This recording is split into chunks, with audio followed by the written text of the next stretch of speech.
La foi qui me fait vivre. Le Christ est mort pour l'individu le 11 juillet. Le sanctuaire à l'époque de l'Ancien Testament.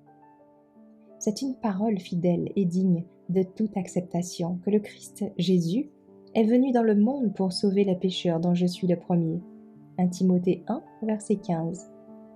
La partie la plus importante de l'administration quotidienne était le service rendu en faveur des individus. Le pécheur repentant apportait son offrande à la porte du tabernacle, et plaçant sa main sur la tête de la victime, il confessa ses péchés, les transférant ainsi, en apparence, de lui-même au sacrifice innocent. L'animal était alors immolé de sa propre main, et le sang était porté par le prêtre dans le lieu saint et aspergé devant le voile derrière lequel se trouvait l'arche contenant la loi que le pécheur avait transgressée. Par cette cérémonie, le péché était, par le sang, transféré en figure dans le sanctuaire. Dans certains cas, le sang n'était pas porté dans le lieu saint, mais la chair devait ensuite être mangée par le prêtre. Les deux cérémonies symbolisaient de la même manière le transfert du péché du pénitent au sanctuaire. Tel était le travail qui se déroulait jour après jour tout au long de l'année, les péchés d'Israël étant ainsi transférés au sanctuaire.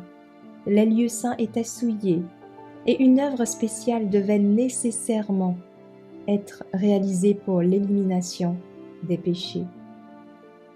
Dieu ordonna qu'une expiation soit faite pour chacun des appartements sacrés, comme pour l'autel, afin de le purifier et de le sanctifier de l'impureté des enfants d'Israël. Lévitique 16, verset 19.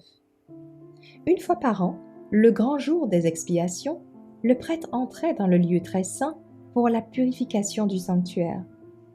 Le travail qu'il accomplissait alors complétait le cycle annuel de l'administration. Le sanctuaire terrestre a été construit selon le modèle montré sur la montagne. Il était une figure pour le temps présent, dans lequel on offrait des dons et des sacrifices. Ces deux lieux saints étaient des modèles, des choses qui sont dans les cieux. Le Christ, notre grand prêtre, est un ministre du sanctuaire et du vrai tabernacle que le Seigneur a dressé, et non un homme.